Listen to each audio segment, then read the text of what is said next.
Hello and welcome to the Game Theory Podcast. I am your host, Sam Vicini. We are powered by CLNS Radio. Today on the show, we're going to do a little bracketology update with, the guy who is the best bracketologist on the internet. He has been scientifically rated as such. It's not Joe Lunardi. It's not Jerry Palm. It is Andy Bottoms from over at Assembly Call. For the last 5 years, he has been rated as the top bracketologist in the field. How does that feel to be the top of your industry, Andy? It's the pay is unbelievable, and really that's really what I do it for. Now it's a cool thing, and it's exciting, but I think each year that goes by, then I feel like I put additional pressure on myself to try to live up to it, and that sometimes makes it harder to get in your own head to do it. So, but exciting to be recognized. So, you got to live it up while you got it before things go awry, and I drop onto the the 2-line or something like that. Well, yeah, that's exactly what happened with me. So, like a couple years ago, I did the NBA mock draft over at CBS, and I finished neck and neck with Gavoni for most accurate mock draft. And then last year I was off, I think I finished third, and even Chad Ford beat me. So I'm looking to, if I do a mock draft this year, I'm looking to at least regain a little bit of some knowledge and some recognition that is deserved. So we'll see what happens there, but Andy is the best in his field. And, you're just at this Indiana game that happened against Purdue. Let's talk about it real quick. Indiana falls by 16? I think it ended up being something in that range, right? Yeah, it was. I think it only ended up being 11. They kind of hung around. They played pretty even in the second half. So yeah, it only ended up being 11. Yeah. But it felt as an IU fan, it felt like more. Well, yeah, it was just a beating. And we were talking before we came on the air here, Saturday or Sunday, Ohio State plays Indiana, and I went to Ohio State. Did you go to Indiana? I did go to IU. Yep. Yeah, that is just the ultimate sadness bowl of college basketball this season to end the season on, and people are saying Ohio State still is not out of the NCAA tournament picture, and I'm just have you seen this team play this year? Come on, do you really want that team in the NCAA tournament? Yeah, they're currently tied on the road at Penn State right now. And the worst part is that the two teams could face off in the vaunted 12-13 matchup on day one of the Big Ten tournament in Washington, D.C. So that's a whole other level of hell to have to watch these two teams play against each other 2 games in a row if that does come to fruition. That's just going to be sensual basketball, let me tell you. Let's move on to teams that actually have a chance to potentially, if not win a national title, at least go to the big dance whenever it comes down to it in March. We are 12 days from Selection Sunday? Is that right? 11 days? Yeah, we're 12. Yeah, it was 2 weeks from Sunday. So I have no idea what day it is. I think it's Tuesday. So I'm going to stick with 12. I think you're right. So to me right now, it seems like the top 4 seeds are not set, but it seems like there's a bit of a gap, right? So you have Villanova, Kansas, North Carolina, and then Gonzaga / Pac-12 team, right? Whatever Pac-12 team wins the Pac-12 tournament, I think is going to have a real shot to jump Gonzaga for that 1 seed. Is that kind of where you fall on this right now? Yeah, that's where I have it. I think Louisville's kind of hanging out there as well, depending on what they would be able to do in the ACC tournament. But yeah, I think those, Kansas and Villanova to me are pretty much locked in. North Carolina, close to that, losing to Virginia. Maybe brings a little bit of doubt in there, but I think if they're able to bounce back and beat Duke over the weekend, they put themselves in good position heading into the ACC tournament. And Gonzaga, there's somewhat of a difference of opinion. I still think they're good enough and have done enough in the non-conference and the way they played against St. Mary's to still be there. I think an Oregon team that runs the table and runs through the Pac-12 tournament makes that interesting. I think they would certainly get it if Gonzaga lost to anyone other than St. Mary's, and I think if Oregon played well enough, they could probably overtake them, even if Gonzaga did end up losing to St. Mary's. But yeah, those are probably the 5 that are closest. I'd throw Louisville in the mix, and I suppose if everything broke right for Baylor because of their top wins early in the season and they got things back on track, I suppose they could work their way in. But I think anybody outside of those kind of top 6 we mentioned is kind of a long shot at this point. Well, Oregon's in kind of a weird spot too, where they're likely to be the number 1 seed in the Pac-12 tournament. So they're probably only going to get one chance to beat either Arizona or UCLA. They're not going to get to double up like UCLA can, Yeah, I think that's interesting. I wrote about that in my kind of bubble watch, bracket watch, whatever you want to call it, that I did last night. Because they could beat one of those, but they're not going to beat both. And I think either Arizona or UCLA would certainly have the chance to both beat the other team and then get Oregon. So I think that hurts them to a certain extent. But at the same time, if they double up and win the regular season and the tournament title, I think that still says something. Those are the kinds of teams that the committee has rewarded at times in recent years. Yeah. I guess the next team that is like on the tip of everyone's tongue right now and discussing the NCAA tournament is probably Wichita State. Like there's a massive difference of opinion right now in terms of like, is this team tournament quality? Like, is its resume good enough? Where do you fall on the Wichita State argument? I tend to think they would be in. People talk about last year as the litmus test for how much the committee is really starting to use advanced metrics like KenPom and things like that. And the other factor that was at play for Wichita State last year, though, was they had so many injuries in the non-conference where it wasn't as simple as, hey, this team looks really good in KenPom, we're going to put them in. There were other mitigating factors that were going on there. So this year they don't have any of that. It's just you're 10th rated or whatever they are as of tonight on KenPom, but you've really got one good win at this point, and that came against Illinois State, and they blew them out. And so that certainly helps. But their other top 100 win is against a Colorado State team. It was on the road. That's helpful. The fact that it was on the road and they've got 10 road wins. But they're a team that's been a little bit odd just because they had a lot of roster turnover. Guys trying to figure it out. Their best opportunities to beat good teams came in the battle for Atlantis, and they came up short in all those games other than beating LSU. So, got blown out by Oklahoma State even before Oklahoma State's, recent resurgence. And, and here they are. So I tend to think they'll get in just because to the extent the eye test is used, I think they certainly passed that. They're 26-4 at this point. And I find it hard to believe that a team playing that well would be left out, but I don't know that they'd have a huge argument if they were left out, because the reality is if the committee sticks to top 50 wins that they've been reciting ad nauseum in the past years, there's not a whole lot there in that regard for Wichita State. Yeah, I mean the eye test is such a massive factor here for Wichita State, right? Because if you compare Wichita State to UT Arlington's resume, UT Arlington probably has a better resume right now. Like, you just look at the fact that they have the St. Mary's win. They also have 10 road wins. They beat Texas, which, matters, I guess, in as much as the Oklahoma win matters for Wichita State. It's a weird set of circumstances here where I think that Arlington also has a better RPI than Wichita State does. So, based on normal metrics that the committee uses, Wichita State's probably not an NCAA tournament team. But like you said, I just can't believe that they would keep a team home in Wichita State if they were not to win the Missouri Valley Conference tournament this weekend. I just can't believe they would keep that team home, like you said. Yeah, I think, if they lose to somebody other than Illinois State, I think it becomes a little bit more interesting in that regard. But they're definitely, they have a lot of eggs in the advanced metrics basket at this point to be able to really say that. Because, as you said, there's other teams that you could point out and say, oh, well, it comes down to, does it matter more that you avoided bad losses or that you got good wins?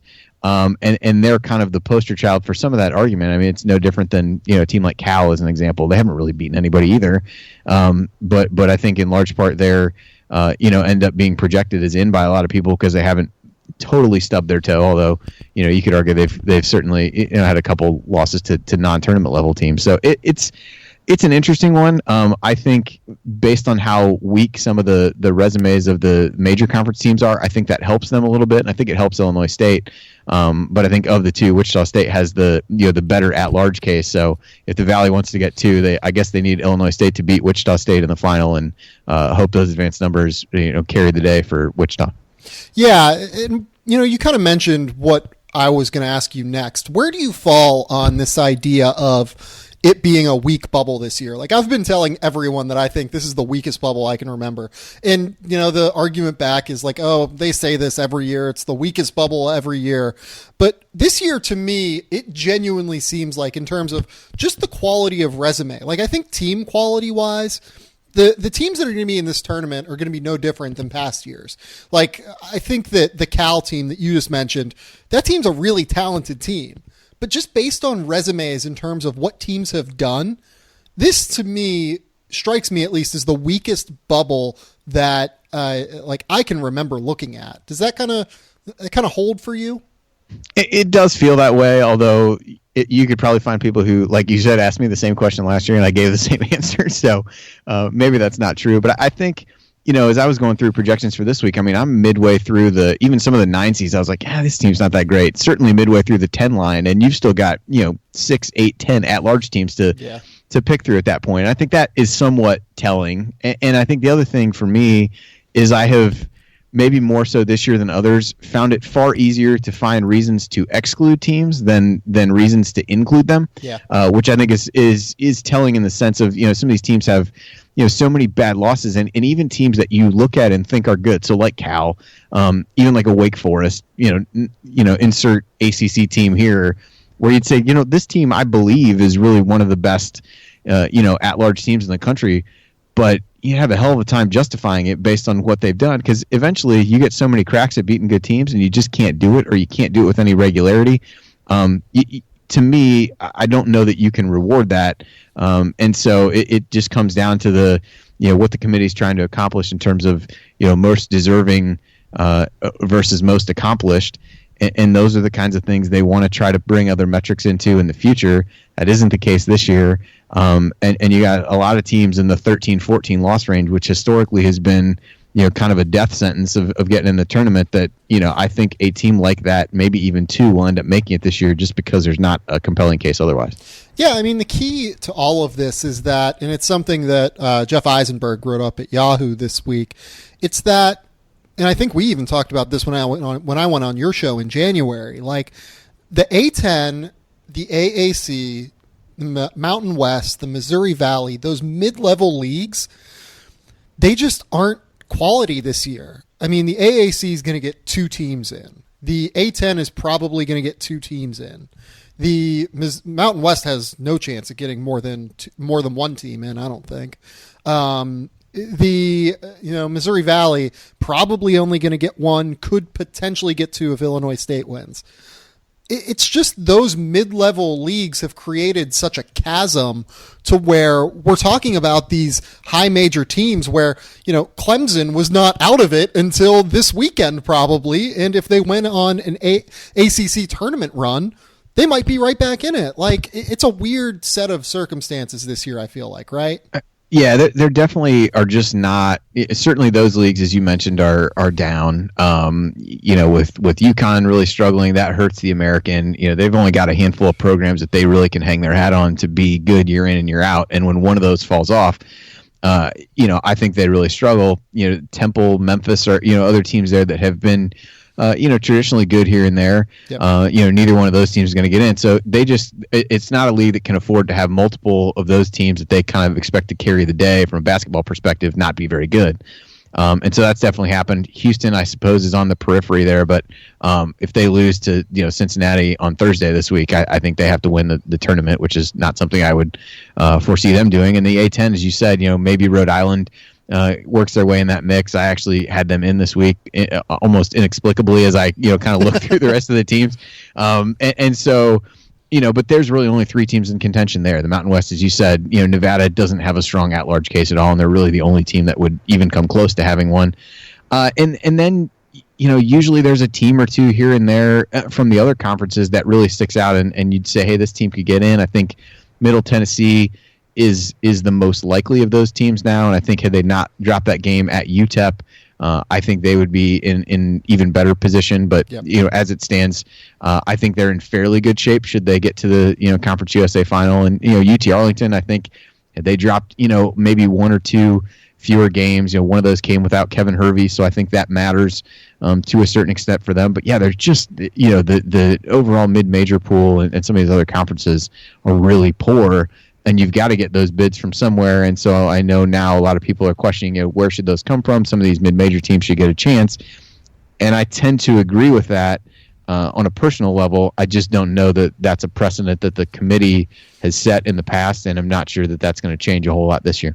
Hi, folks. Just a quick interruption during our podcast with Andy Bottoms to tell you about our favorite podcast sponsor, SeatGeek. The NCAA season is in full swing. We're going to have conference tournaments coming up. We're going to have the NCAA tournament coming up, and you guys are going to need seats. SeatGeek is the smartest, easiest way to get tickets to your favorite team's games. With SeatGeek's seamless mobile experience, you can buy and sell tickets in just 2 taps. SeatGeek helps you find the best seats at the best prices, fully guaranteed. There's nothing like being in the arena for the biggest plays of the year. I mean, imagine if you could have been at the NCAA final when you saw Chris Jenkins' shot. I mean, it was an incredible experience. SeatGeek could have helped you get there, and it will get you closer to the action for a great value. I mean, I have this app on my phone. I use it to go to hockey games out here with the Kings, with the Ducks sometimes. It is so easy to use. It's designed to make your ticket buying experience easier than ever. SeatGeek saves you time and money by searching multiple ticket sites to compare prices and find amazing deals. To get you the most bang for your buck, SeatGeek grades every ticket based on value to help you immediately identify the best seats to fit your budget. Plus, every experience is fully guaranteed, so you can shop for tickets on SeatGeek with confidence. And it doesn't end with sports. SeatGeek has plenty of concert, comedy, theater tickets available as well. Best of all, my listeners get a $20 rebate on their first SeatGeek purchase. To get your $20 rebate, you download the SeatGeek app, go to settings, click add a promo code, enter promo code Game Theory, GAMETHEORY, no space between those words. SeatGeek will send you $20 after you've made your first ticket purchase. So download the SeatGeek app, enter the promo code Game Theory, and you'll be set. Thanks. Let's go through from the, I would say, 9 seed on down in your bracket. Michigan State, Northwestern, Arkansas, Xavier, you have as the 9s right now. How safe do you think those teams are, just given what we've talked about in terms of how weak the bottom is? I tend to put all of those in the win one more game and you're good category. And I think, Xavier has really struggled. The injuries have certainly played a factor with that.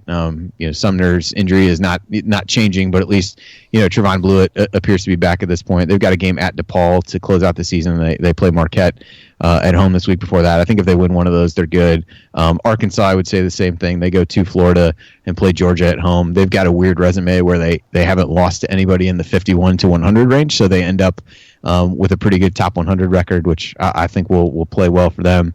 Michigan State's got 2 road trips at Illinois, at Maryland. I think they find a way to win one of those. They're probably good. And then Northwestern, 2 home games against Michigan and Purdue, and things could start to get interesting. I still think these are teams that even if they all lost both those games, would still have a chance. But I think they're in the kind of win one, and you can feel pretty good about them being a lock at this point.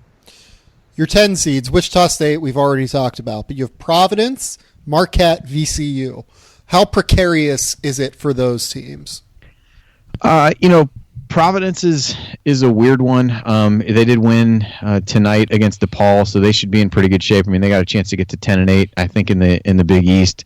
And they, compared to some of the other teams, even though it's crazy to think of them as being close to a lock when they've lost to the trio of Boston College, St. John's, and DePaul, which and feels Ohio like it should, State.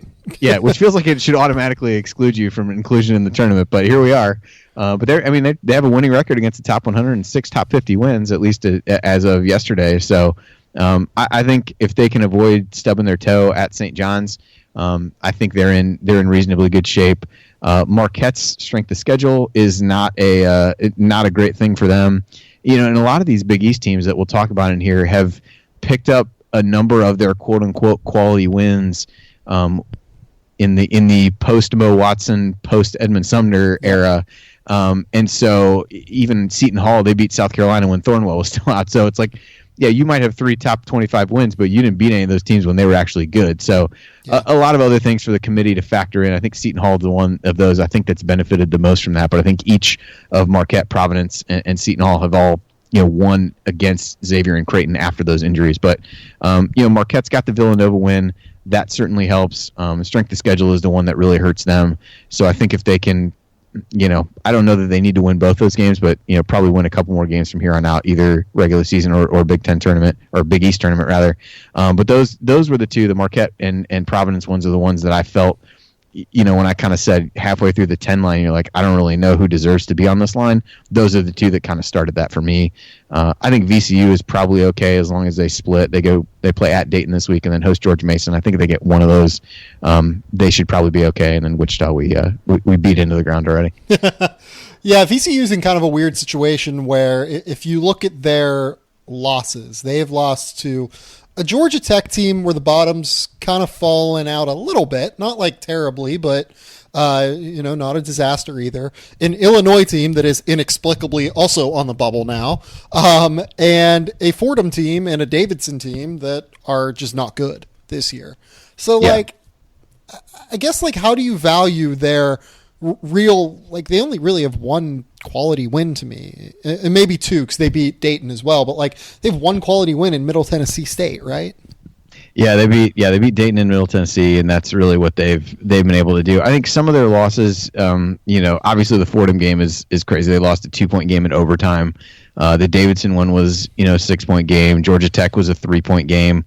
So they've been, some of these losses are a little bit closer, and that's almost why they're not quite in that lock category. They've had just enough places where they've stubbed their toe to not look good, but they're 7-3 on the road, which, I think the RPI doesn't do a great job of valuing road wins, but certainly is something the committee will look at and see how they've done there. So they're not a slam dunk, but I feel like they're in decent shape. Now, had those couple, miracle victories gone the other way, then we'd probably be having a different conversation about them and maybe looking at the A10 as only a one-bid league. But for now, 23-6 overall, 13-3 in the league.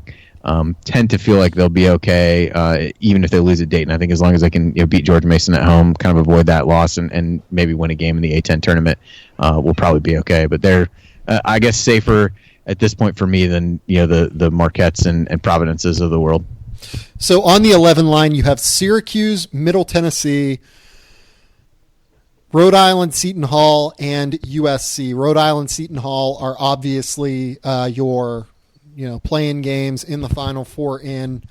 How do you, it feels like none of these teams are safe, even though you have USC on this line. It feels like to me USC should probably be safe, right? They're just they're a little bit better in the sense of, they have that SMU win. They have 2 top 20 wins, and that's pretty much it. Mm-hmm. And so it becomes difficult. I think they're certainly the safest of this group, but the fact that in a really top heavy Pac-12, they've kind of drawn the short straw in terms of they've played Arizona, Oregon, and UCLA. They've played all of them twice. So in some cases the unbalanced schedule helps, in some cases it hurts. In this case they're 1-5 against those teams. They do have that SMU win, but other than that, their best wins are BYU, Stanford, Texas A&M. They lost at Utah by 20. They lost to Arizona State over the weekend. They're definitely the team of that group I feel the best about. They're just trending in the wrong direction pretty hard. But they've got the Washington schools coming in this week. I think they take care of business there.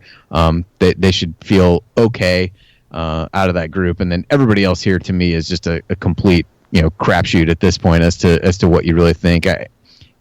Syracuse, it's easy to like the top end wins, and I think that's what will be helpful to them as they go through.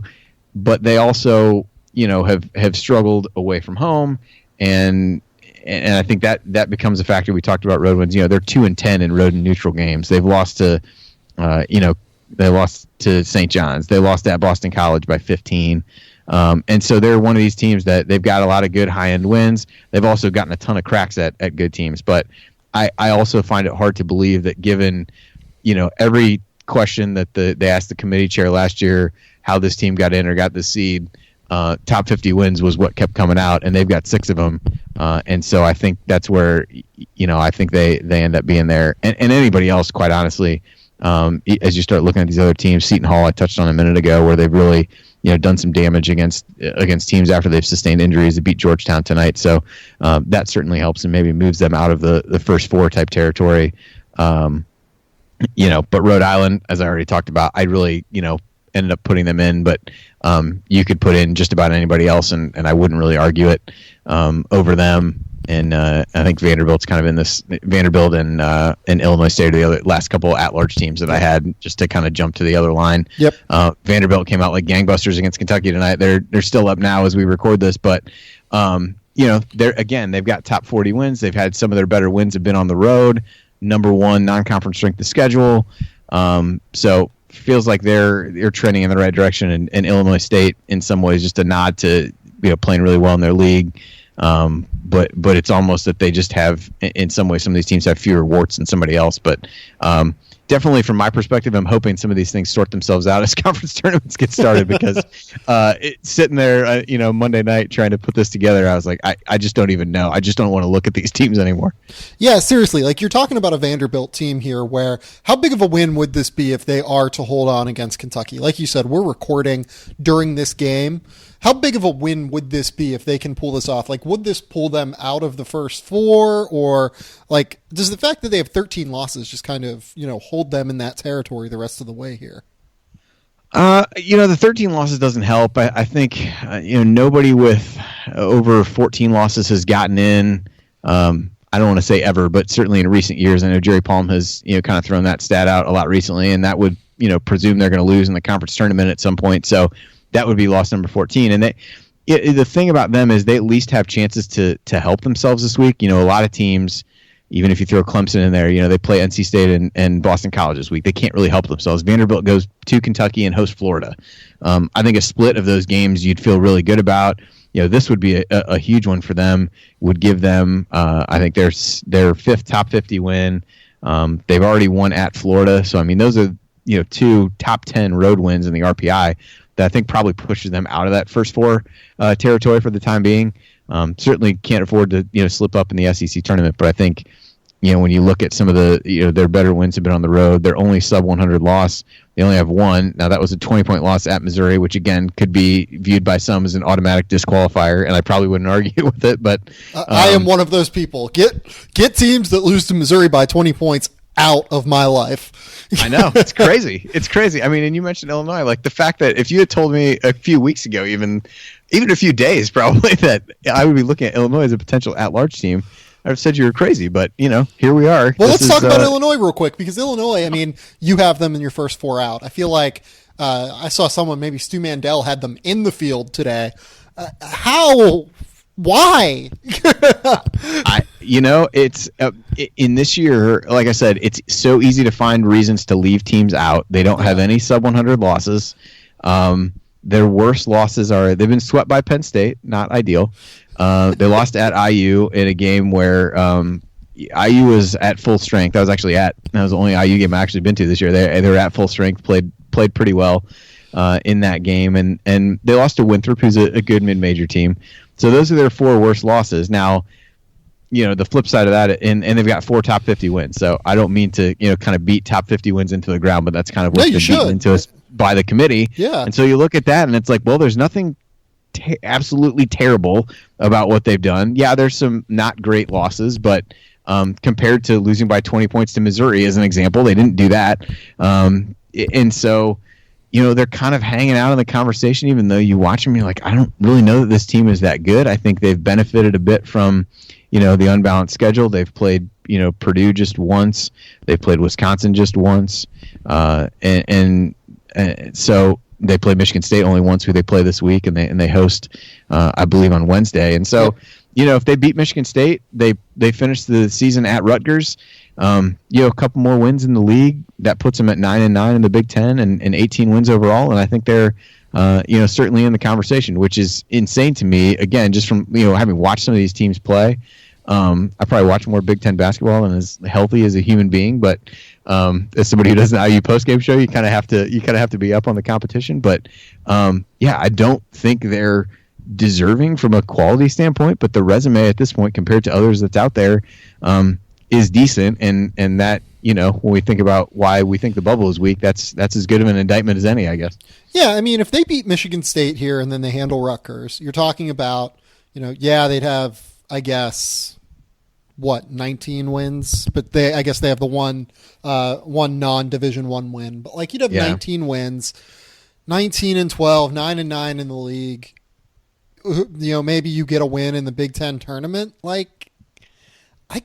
I mean, I guess, sure. And Yeah, I think I've been talking about how terrible the Big Ten is this year, but like, I mean, would I rather see like Georgia Tech in the field than Illinois? Probably. I think that team's probably pretty close to, if not better than Illinois. But the resume is the resume, you know? Like, I get it on that level.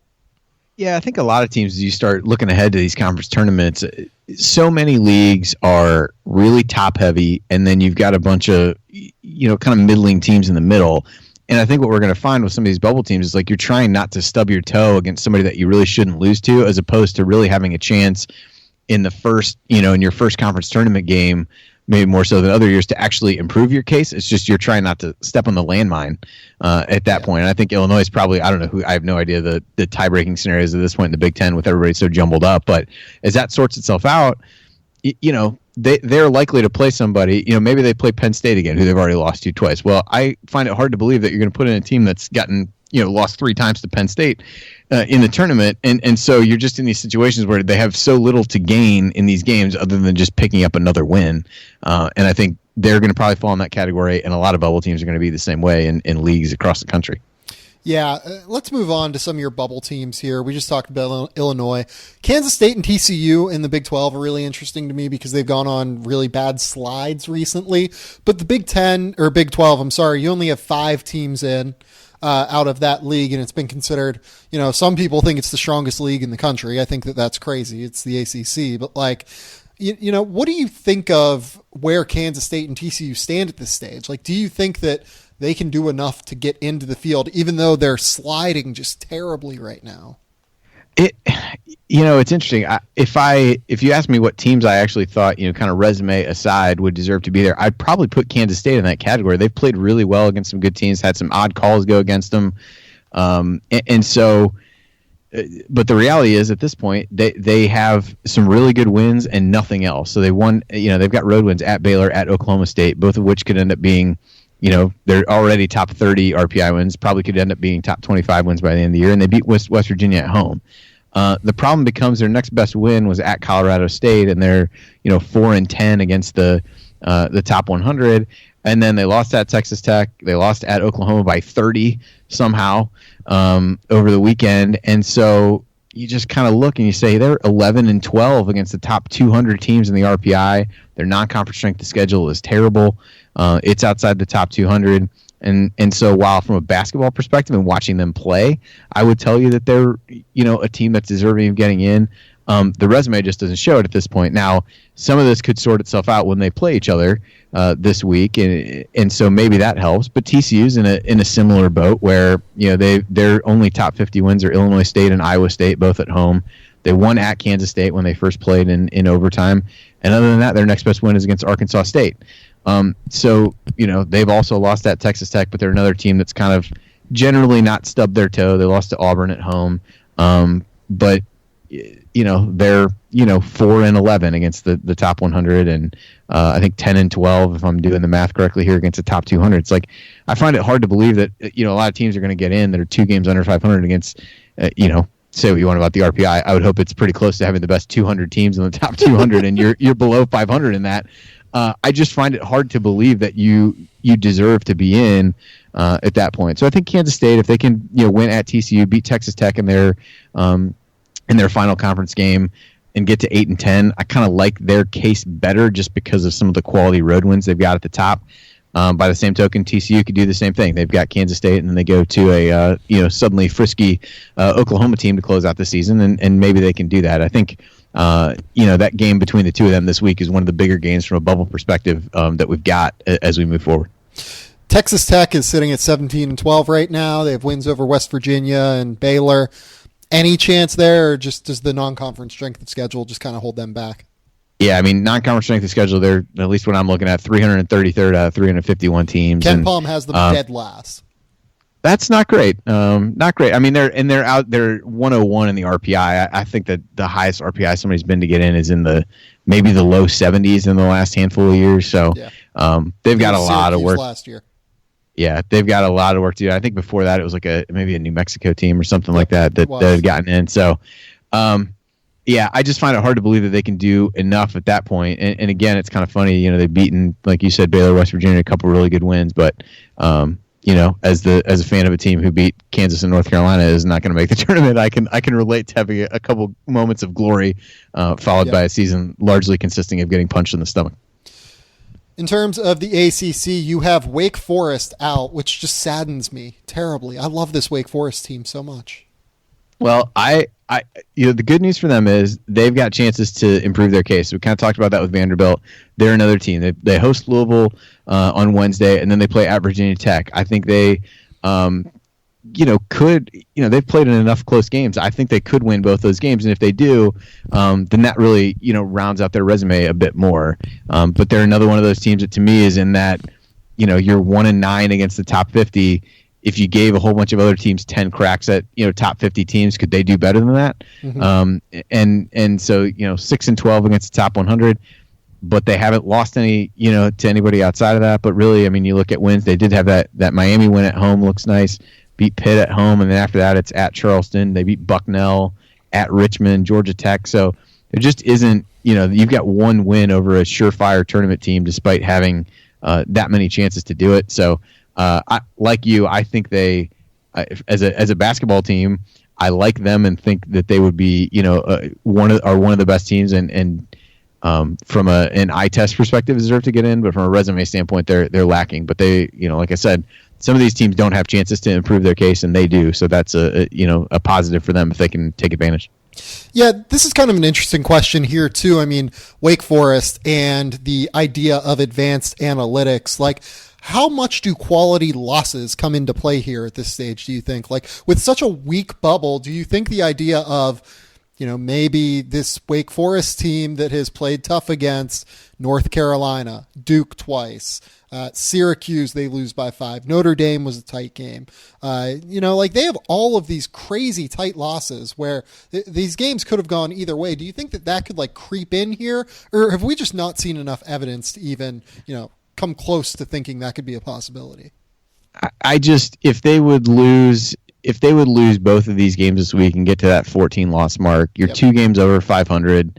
I just struggle to think that would be enough, and I think to a certain extent the committee probably has to wonder at what point am I setting a precedent that I'm not going to be able to live up to later. If you get away from a point where the wins actually winning games actually matters, then you're kind of just letting a formula dictate who gets in and who doesn't. And I'm not sure that's a direction that they want to go and a message that they want to send. And I think it also becomes a weird message for coaches too, as they try to figure out how to schedule and all those kinds of things where it's like, well, if I did this, but I played well and did whatever. So I think at some point the losses matter. I think it helps that they have lost to so many really good teams, if that makes sense. But yeah. At some point, I think you've just got to win. So I think a split this week is an absolute minimum for them, and maybe knock off somebody else good in the ACC tournament. Yeah, Pitt and Georgia Tech. Anything there? Any shot that either of those teams could do it? I think Georgia Tech is. I guess there's a potential, but they're in a pretty tough spot from an RPI perspective as well. And Pitt, I think they're just. They're 15-14 right now. The Duquesne loss doesn't look good. No. But they're so weird to look at. It's like they beat Florida State by 14. They beat Virginia at home by 12, although that was in overtime. That game got kind of weird once it got to overtime. They won at Maryland by 14. It's just weird that you have 3 double-digit wins over top 30 teams and would generally be, not very good against nearly everybody else. So I think I can't really. I struggle to see it with them. I don't know who actually won or is winning that game between the two of those schools tonight. It looks like Georgia Tech's up late. So I think if Georgia Tech's able to win that one, they've got Syracuse over the weekend. Gives them a chance to get another road win. Gives them a chance to get to 500 in the league. I think they're the team that has a better chance of the two to get in. But I think even if they would win out, they probably got a little work to do in the conference tournament. But they've got 4 top 25 wins. To their credit, but again, non-con strength. The schedule is not good. They're 8-13 against the top 200 in the RPI at this point. So if they can get Wofford to get back into the top 200, though, that really helps them. So that gets exciting. But yeah, so I think they're just 5 games under 500 against the top 200 feels like an awful lot, and that leads to having an RPI that's hovering around 100. But they win these next couple, at least they got something to play for in the ACC tournament. I think Pitt certainly, if they lose tonight, is pretty much out of it. Can I pitch you on one Pac-12 team that I think can make a little bit of a run here? All right, Colorado. Colorado is 6-10 in the league. They're 16-13 overall. They have Stanford and Cal at home. If they can run the table at home here to end the year, 8-10 in the league, 16-13 or 18-13 overall.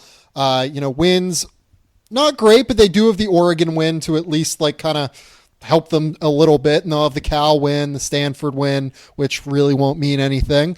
But if they can win 1 or 2 games in the Pac-12 tournament, you'd be talking about, maybe a 20-14 team at that stage. Could that team maybe get into the mix? I don't know. I feel like they would be coming from nowhere to get on the on that point. I mean, I suppose anything in this year, if there was a time for that, anything is. I'm stretching for sure here. I know that is possible, but I think I thought at the time I really thought Utah might have an interesting case. I mean, their strength of schedule was not very good, and they had kind of scheduled around when they were going to have guys, but they just haven't done. They just haven't done enough. And I mean, Colorado right now is well out 114th the last time.